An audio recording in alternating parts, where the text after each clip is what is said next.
بسم الله الرحمن الرحيم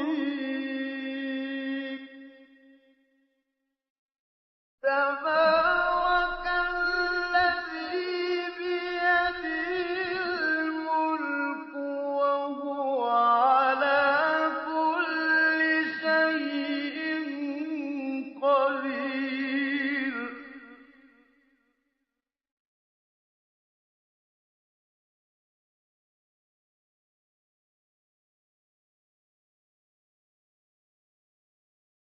بسم الله الرحمن الرحيم الحمد لله رب العالمين له النعمة وله الفضل وله الثناء الحسن وصلوات الله البر الرحيم والملائكة المقربين على سيدنا محمد أشرف المرسلين وحبيب رب العالمين وعلى جميع النبيين اللهم علمنا ما جهلنا وذكرنا ما نسينا وانفعنا بما علمتنا وزدنا علما وإنا نعوذ بك من حال أهل النار اللهم وفقنا لما تحبه وترضى وارزقنا الإخلاص لوجهك الكريم رب اشرح لي صدري ويسر لي أمري واحلل عقدة من لساني يفقه قولي آمين أما بعد الله تبارك وتعالى dit dans le Coran honoré وَتَعَاوَنُوا عَلَى الْبِرِّ وَالتَّقْوَى وَلَا تَعَاوَنُوا عَلَى الْإِثْمِ وَالْعُدْوَانِ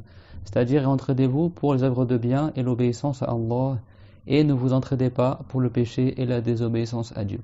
Et le prophète Muhammad sallallahu alayhi wa sallam a dit إِنَّمَا الْأَعْمَالُ بِالنِّيَّاتِ وَإِنَّمَا لِكُلِّ امْرِئٍ مَا نَوَى c'est-à-dire certes les bonnes œuvres ne valent que par les intentions et certes chaque personne a pour elle ce pourquoi elle a fait l'intention. Dans le hadith sahih, le prophète alayhi salatu wassalam, il a dit khayrukum man ta'allama al-Qur'ana wa 'allamahu. Khayrukum man ta'allama al-Qur'ana wa 'allamahu. Ça veut dire le meilleur parmi vous est celui qui a appris le Coran et qui l'enseigne. C'est-à-dire que parmi les meilleurs des musulmans, il y a ceux qui apprennent le livre de Allah Ta'ala, le Coran, à bien le réciter, à bien le psalmodier avec le tajwid et qui enseigne ça aux gens, et également celui qui apprend la signification du Coran. Car certes le musulman, s'il récite le Coran mais sans comprendre le sens de ce qu'il récite, alors il n'aura pas autant de récompense que le musulman qui récite avec la méditation, avec le fait de se rendre présent dans son cœur la signification des mots qu'il prononce. Et pour connaître la signification du Coran, ce n'est pas en regardant sur des soi-disant traductions en français, car le Coran est un miracle. Et Allah Ta'ala a accordé au prophète Muhammad alayhi salatu wassalam plus de miracles et des miracles plus éclatants encore que aux autres prophètes alayhi salatu wassalam. Et le meilleur des miracles que Allah Ta'ala a accordé au prophète Muhammad alayhi salatu wassalam, c'est le miracle du Coran. Et le miracle du Coran est le plus grand des miracles du prophète alayhi salatu wassalam, parce que même plus de 1000 ans après son décès, le Coran demeure et il demeurera jusqu'à la fin des temps. Que Allah tabaraka wa ta'ala fasse que nous soyons parmi les gens qui apprenons, mémorisons et comprenons le livre de Allah, le Coran al-Karim. Et donc, pour comprendre et connaître la signification du livre honoré du Coran, il faut demander aux gens de science. Allah tabaraka wa ta'ala dit dans le Coran honoré فَاسْأَلُوا أَهْلَ الذِّكْرِ إِن كُنْتُمْ لَا تَعْلَمُونَ فَاسْأَلُوا أَهْلَ الذِّكْرِ إِن كُنْتُمْ لَا تَعْلَمُونَ c'est-à-dire demander aux gens du dhikr. Ici le dhikr, ça veut dire le Coran, le livre révélé. Aux gens du livre, aux gens qui connaissent le livre de Allah. Si vous ne savez pas, alors demandez. Le tafsir, l'explication du Coran, l'exégèse du Coran, c'est une science comme d'autres sciences, comme faire la prière, la purification, comme la croyance, comme la science du fiqh. Ça demande que tu es un enseignant. Et ce qu'on trouve aujourd'hui traduit en français, c'est pas le Coran. Allah tabaraka wa ta'ala a dit bilisanin arabiyyin mubin, que le Coran il est en langue arabe claire.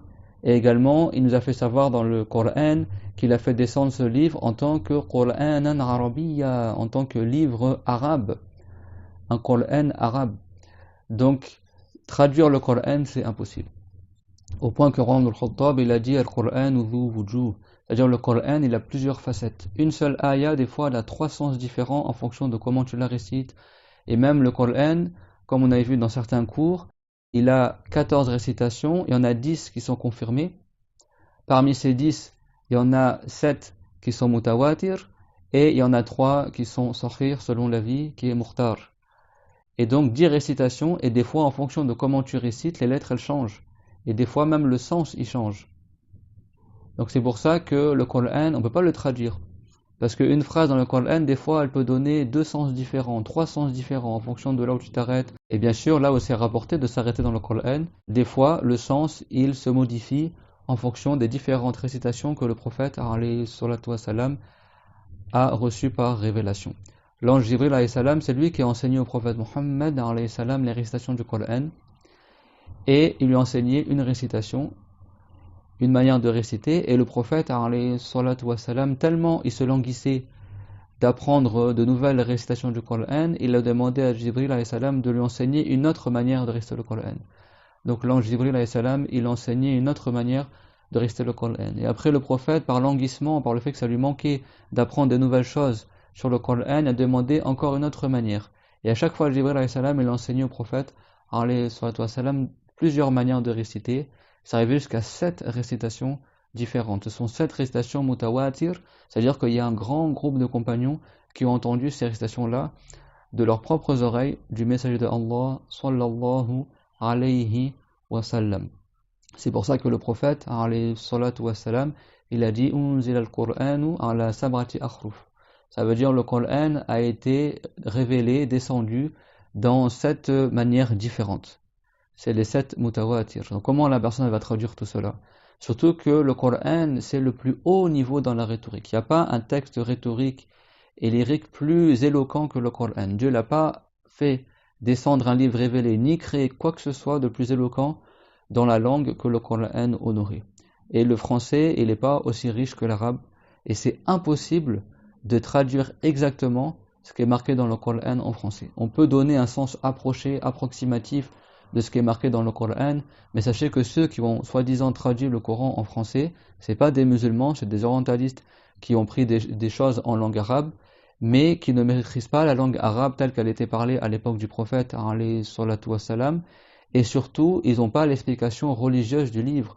Ils sont basés uniquement sur les sens linguistiques, et souvent, malheureusement, quand il y a des figures de style, des métonymies ou des certaines choses comme ça, ou des métaphores, eh ben, ils se sont contentés de traduire mot à mot ce qui était marqué dans le Coran, sans toucher et atteindre le sens rhétorique et le sens figuré qui était visé dans le Coran. Donc, il faut faire attention à cela. La science de la religion, que ce soit le Coran ou autre, c'est un devoir de le prendre de la bouche des gens de science, des gens qui, eux, ont appris l'explication du Coran par transmission orale auprès des gens de science. Donc ça, par exemple, ça c'est un exemple de tafsir du Coran. Il y en a d'autres, il y a Tabari, il y a d'autres. Bien sûr, il faut les prendre avec les gens de science. Et ça, c'est des livres que nous avons pris par transmission. D'accord? Dans les pays musulmans, tu t'assois pendant des heures avec des savants qui vont te lire en arabe. D'accord? Parce que bien sûr, les tafsirs sont en arabe. L'explication du Coran. Et donc, ça, c'est simplement la moitié du tafsir. Ça fait 1000 pages. Il y a 2 tomes comme ça pour le Coran en entier. Subhanallah. Que Dieu il nous accorde les connaissances. Donc nous aujourd'hui, Inch'Allah, on va pas lire tout ça, mais on va résumer, Inch'Allah, un peu le tafsir du Coran. Et vous allez voir que quand on va expliquer, vous allez voir qu'on est loin de pouvoir traduire en français tous les sens que renferme le Coran. Donc faites attention, si tu veux savoir la signification du Coran, demande aux gens de science, aux gens qui ont étudié ces sciences-là, et ne lis pas tout seul dans les livres, surtout les livres traduits en français, ou les prétendues traductions du Coran qui sont bourrées de mal-interprétations, de traductions littérales mot à mot, qui des fois donnent un sens contradictoire et absurde que Dieu nous préserve de l'égarement. Comme n'importe quelle science, comme les maths, comme la physique, comme la chimie, comme apprendre à lire, à compter, etc. Tu as appris avec un enseignant, et bien également l'explication du Coran, il faut l'apprendre avec un enseignant. Et c'est pas suffisant juste de connaître la langue arabe. Le prophète Mohammed, à son époque, les compagnons et les arabes de la Jahiliya, ils étaient arrivés au plus haut degré dans la pratique de la langue arabe et dans l'expression et dans les figures de style, au point qu'ils pouvaient, comme ça, déclamer des poésies en entier comme ça, improviser, sans même réfléchir à composer des vers, ça sortait tout seul de leur bouche, sans effort, tellement ils avaient un niveau très élevé dans la langue arabe. Et c'est pour ça que Allah Ta'ala, il a fait descendre le miracle du prophète Mohammed, alayhi salatu wassalam, le Coran honoré en langue arabe, pour que ce soit un défi pour les non-musulmans qui étaient très très forts en langue arabe, de faire tel que ne serait-ce qu'une seule ayah similaire et semblable au Coran honoré. Et ils n'ont pas réussi, et ils n'ont pas réussi à prouver que le Coran c'était quelque chose de faux. Même les plus grands poètes arabes, ils ont été incapables de reconnaître que le Coran n'était pas la parole de Allah Ta'ala. Al-Walid ibn al-Mughira et d'autres, ils ont dit, mais nous on connaît la poésie des djinns, on connaît la poésie des humains, et certes ce Coran-là ne ressemble ni à ce que les djinns composent, alors que les djinns sont très forts dans les arts et la poésie, etc., et ni ne ressemble à ce que les humains ont écrit, comme elle a dit Al-Walid ibn al-Mughira. Et après, il a dit que ça ne peut être que la parole de Allah Ta'ala. Mais comme il était envieux du prophète, alayhi salatu wassalam, et ils étaient jaloux de lui, il n'a pas voulu rentrer en islam. Le plus grand poète dans la langue arabe à l'époque du prophète, alayhi salatu wassalam, qui était parmi les mouchriquines, ils n'ont fait que confirmer que c'était la parole de Allah Ta'ala. Au point qu'après les gens lui ont dit, mais fais attention à ce que tu dis, les gens ils vont croire que tu es en train de suivre la religion du prophète Mohammed. Bon, il l'appelle pas prophète, mais ils vont croire que tu as suivi Mohammed. Et lui, qu'est-ce qu'il a dit? Il est sorti vers les gens, il a dit Innahu sahir. Certes, c'est un sorcier. Pour essayer de se défiler de ça, alors que lui-même, dans son cœur, il sait très très bien que c'est pas de la sorcellerie. Donc, si eux, les plus grands arabes dans la langue arabe, ceux qui étaient les plus forts dans la langue arabe, ils n'ont pas réussi à faire tel que le Coran dans la langue arabe, alors qu'ils maîtrisaient la langue arabe et comprenaient l'arabe mieux que tous les gens d'aujourd'hui. Vous croyez qu'aujourd'hui, il y a des gens non musulmans qui ont une compréhension sommaire de l'arabe ou restreinte de la langue arabe, ou qui connaissent que l'arabe d'aujourd'hui et pas l'arabe du passé? Vous croyez que eux, ils vont comprendre le Coran comme ils comprenaient les gens à l'époque du prophète, alayhi salatu wassalam, et vous croyez qu'ils vont traduire en français quelque chose qui va être semblable à ce qui était en arabe, alors que même les arabes, ils n'ont pas réussi à faire la même chose en arabe? Alors que même les arabes, ils n'ont même pas réussi à faire la même chose dans la langue arabe. Alif Lam Mim Dhalikal kitabu la rayba fihi Hudan lil muttaqin. Alif Lam Mim, comme on a vu dans certains cours, c'est le début de la deuxième sourate du Coran, sourate Al-Baqarah. Alif Lam Mim, le prophète ne lisait pas et n'écrivait pas. À l'époque du prophète, alayhi salatu wassalam, seuls les Arabes qui savaient al-khat, la calligraphie, l'écriture, ils connaissaient le nom des lettres. Or, le prophète Mohammed, alayhi salatu wassalam, ne lisait pas et n'écrivait pas, et malgré le fait qu'il ne sache ni lire ni écrire, Dieu lui a accordé la science des premiers et des derniers. Le fait que le prophète ne lisait pas et n'écrivait pas, ça, c'est un miracle pour le prophète Mohammed, alayhi salatu wassalam. Si ça aurait pu être un blâme pour d'autres que le prophète Mohammed, alayhi salam, pour le prophète, c'est une éloge. Pourquoi? Parce que ça prouve qu'il est un prophète.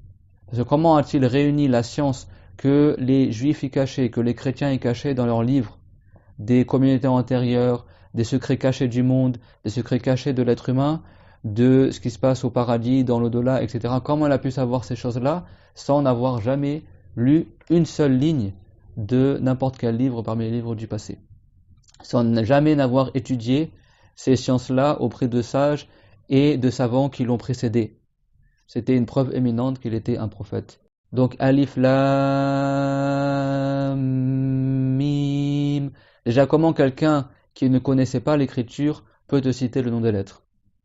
Deuxième chose, c'est comme si Allah Ta'ala, il disait que ce Coran-là, il a été révélé avec les mêmes lettres que vous les Arabes vous utilisez. Avec les mêmes lettres, le Alif, le Lam, le Mim, le Ra, le Ain, le Sad, le Ya, le Ha. Et malgré le fait que c'est les mêmes lettres que vous utilisez, vous êtes incapable, avec ces mêmes lettres-là, de faire tel que le Coran. Allahu Akbar. Le Coran a été révélé dans les mêmes lettres que les Arabes utilisaient, et les Arabes qui étaient les meilleurs dans leur langue à leur époque, autres que les prophètes, eh ben, ils ont été incapables, avec ces mêmes lettres-là, de recomposer un autre Coran similaire au Coran que Dieu il a révélé. Donc ça, c'est parmi les miracles du prophète, alayhi salatu wassalam. Rien que ça, Alif Lam Mim. Comment ils vont le traduire en français, ça?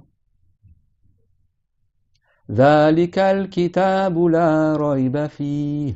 Voici le livre dans lequel il n'y a pas de doute. Il n'y a pas de doute que c'est le livre révélé par Allah tabaraka wa ta'ala. Que ce livre confirme ce qui a été révélé au prophète Isa alayhi salam et prophète Moussa dans les communautés antérieures. L'Injil et Torah, les vrais évangiles et Torah, qui n'existent plus aujourd'hui, mais qui ont été révélés avec le même message que le Coran. ذَلِكَ الْكِتَابُ لَا رَيْبَ فِيهِ. Je regarde dans le Coran, là il y a 3 petits points en haut. هُدًى لِلْمُتَّقِينَ. Quand il y a 3 petits points comme ça, à 2 endroits dans la même ayah, c'est-à-dire quand tu récites, soit tu t'arrêtes aux premiers 3 petits points, ou soit tu t'arrêtes pas et tu t'arrêtes aux deuxièmes 3 petits points. C'est-à-dire que soit tu récites ذَلِكَ الْكِتَابُ لَا رَيْبَ فِيهِ هُدًى لِلْمُتَّقِينَ ou ذَلِكَ الْكِتَابُ لَا رَيْبَ فِيهِ هُدًى لِلْمُتَّقِينَ. C'est-à-dire, voici le livre, il n'y a aucun doute que c'est le livre révélé par Allah. فِيهِ هُدًى لِلْمُتَّقِينَ. Il comporte une bonne guidance pour les gens qui sont pieux. D'accord?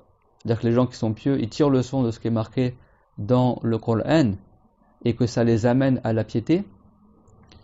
Ou alors, donc là c'est quand tu dis fihi hudan lil muttaqin, ou alors dhalikal kitabu la rayba fihi, et là tu t'arrêtes à dire voici le livre dans lequel il n'y a pas de doute. Donc là c'est pas il n'y a pas de doute que c'est le livre. C'est le livre dans lequel il n'y a pas de doute. Hudan lil muttaqin, ce livre est une bonne guidance pour les gens qui sont pieux. C'est-à-dire que c'est pas il comporte une bonne guidance. Donc ça c'est un exemple. Pour vous dire là comment ils vont traduire soi-disant, ils vont mettre les 2 phrases possibles. Et là bien sûr je vous donne le sens apparent en français, mais c'est pas du tout dans parce que même si je donne le sens en français, mais est-ce qu'en français il y a la même rhétorique? Est-ce qu'il y a la même beauté dans l'agencement des mots et la formulation de la phrase? Non. C'est ça que les gens ne comprennent pas. C'est-à-dire que même si le sens apparent ou rapproché il peut être rendu, mais est-ce que la figure de style, la beauté de la langue, la sonorité des sons et les rimes aussi, parce que dans le Coran il y a des rimes, c'est pas de la poésie le Coran, attention. Le fait qu'il y ait des rimes, ça veut pas dire que c'est de la poésie. La poésie, c'est pas le simple fait qu'il y ait des rimes. La poésie déjà c'est que la personne elle ait envie de faire de la poésie et qu'elle agence ses phrases avec des nombres de pieds pour qu'il y ait un rythme précis qui est scandé et qui se répète à chaque phrase, à chaque verset. Et ça c'est pas dans le Coran. Le Coran c'est ni de la prose ni de la poésie. C'est un livre qui a son propre genre, son propre style. C'est nazmun khas, c'est un agencement de phrases spécifiques qui n'existe que dans le Coran. Même les livres révélés antérieurs, comme l'évangile qui était en araméen et la Torah qui était en hébreu, ils n'avaient pas ce miracle-là linguistique. Ce sont des miracles du point de vue du fait que ce sont des livres révélés, mais ce n'était pas des miracles du point de vue de la langue. C'est-à-dire que ce n'était pas impossible que quelqu'un il change quelque chose dans le livre, etc. Et c'est pour ça qu'ils ont été falsifiés après et perdus. Alors le Coran, si tu changes quelque chose dans le Coran, directement ça se voit que tu as changé quelque chose et que c'est pas le Coran. C'est vrai que quand des non-musulmans ils ont tenté d'imprimer des Corans avec des mots en moins, comme ils ont fait en Libye ou dans d'autres pays, où ils ont enlevé le mot qul dans qul huwa Allah ahad, ils ont dit le prophète il est mort et qul en arabe ça veut dire dit, donc la parole était adressée au prophète Mohammed alayhi salam, et comme il n'est plus là, il n'y a plus besoin de rester ce mot-là dans le Coran, donc ils l'ont enlevé. Après les gens ils ont vu qu'il manquait un mot et ils ont détruit ces versions-là du Coran. Et donc Allah Ta'ala jusqu'à la fin du monde il préservera son Coran. Et le Coran il est uniquement que en langue arabe. Et comme il a dit également l'imam Malik ibn Anas rahimahullah, la yuktabu al-kitab illa bil khatil awwali. Ça veut dire qu'on écrit le livre que par la calligraphie et l'écriture par laquelle il a été écrit en premier et qui a été écrit par les anciens, c'est-à-dire en langue arabe. Au Maroc, ils avaient essayé de faire quoi, soi-disant? Ils voulaient écrire tout le Coran en translittéré. C'est-à-dire qu'il ne soit plus récité avec les lettres écrites en arabe, mais avec les lettres écrites avec la calligraphie latine, avec les caractères des lettres latines. Et ça, l'imam Malik, à son époque, l'imam Malik c'est parmi les grands savants du salaf, ils ont dit que on n'écrit pas le Coran dans autre que la langue arabe. Et même ceux qui écrivent en translittéré pour aider les gens à réciter, ça à la base c'est déconseillé, c'est pas le mieux. La personne, dans le passé, que ce soit en Afrique ou ailleurs, même dans les pays qui ne sont pas arabophones, jusqu'à aujourd'hui, en Malaisie, en Indonésie, en Turquie, ils apprennent à lire l'arabe, en Ouzbékistan, en Russie, en Ukraine, tout ça, même dans les pays qui ne sont pas des gens qui parlent l'arabe, eh ben, ils apprennent les caractères arabes à lire l'arabe et ils récitent le Coran en arabe. Et combien que nous, en France, on suit ce même chemin-là. Pas qu'on s'habitue, soi-disant, à traduire le Coran en français, à translittérer l'arabe en français. L'arabe, c'est la plus facile des langues. Mais beaucoup de gens, aujourd'hui, sont paresseux et ils tombent pas sur des bons enseignants et donc ils s'imaginent que l'arabe, c'est difficile. C'est faux. L'arabe, c'est la plus facile des langues et dans le passé, en Afrique, tout le monde y parlait l'arabe. C'était la langue du commerce entre les gens du Sahara, les gens du Maghreb, les gens de l'Afrique de l'Ouest, et jusqu'à aujourd'hui, dans les dialectes maliens, dans les dialectes sénégalais et autres en Mauritanie, etc., il y a des mots arabes. Tous ces pays-là parlaient l'arabe dans le passé, et jusqu'à aujourd'hui, il y a encore des gens qui apprennent l'arabe et écrivent encore en arabe. N'est-ce pas qu'en Turquie aussi, avant, ils écrivaient leur langue en langue arabe, le perse, jusqu'à aujourd'hui, s'écrit avec la lettre arabe. C'est la plus facile des langues. Et c'est faux de dire que l'arabe c'est dur. Allah tabaraka wa ta'ala dit dans le Coran honoré وَلَقَدْ يَسَّرْنَا الْقُرْآنَ لِلذِّكْرِ وَلَقَدْ يَسَّرْنَا الْقُرْآنَ لِلذِّكْرِ. Nous avons certes facilité le Coran pour qu'il soit mémorisé. Si l'arabe c'était si difficile, alors c'est très très difficile de mémoriser le Coran. Est-ce que toi tu arrives facilement à mémoriser? Imaginons, est-ce que les chrétiens ils mémorisent leur Bible? Alors que la Bible c'est pas le livre révélé à Isa, c'est pas le vrai évangile. Est-ce qu'ils le mémorisent en français? Non, c'est très très dur à mémoriser. Alors que le Coran qui fait 500 pages environ, tu as des enfants de 5, 6 ans, 7 ans, 8 ans, mémorisent le Coran en entier, à la virgule près, à la lettre près, à la harakat près, mémorisent tout en entier. Et bien si l'arabe était difficile, comment les gens mémoriseraient le Coran? Ils ne pourraient pas. Il faut que les gens réfléchissent aussi, subhanallah. وَلَقَدْ يَسَّرْنَا الْقُرْآنَ لِلذِّكْرِ. Allah Ta'ala, il a dit, nous avons certes facilité la mémorisation du Coran. Allah Tabaraka wa Ta'ala, plusieurs fois, il a réitéré et répété cette même phrase dans cette sourate du Coran. وَلَقَدْ يَسَّرْنَا الْقُرْآنَ لِلذِّكْرِ. C'est-à-dire, nous avons certes facilité le Coran pour sa mémorisation. Donc ça, c'est l'introduction, d'accord? Pourquoi il est important d'apprendre le tafsir du Coran, l'exégèse du livre honoré.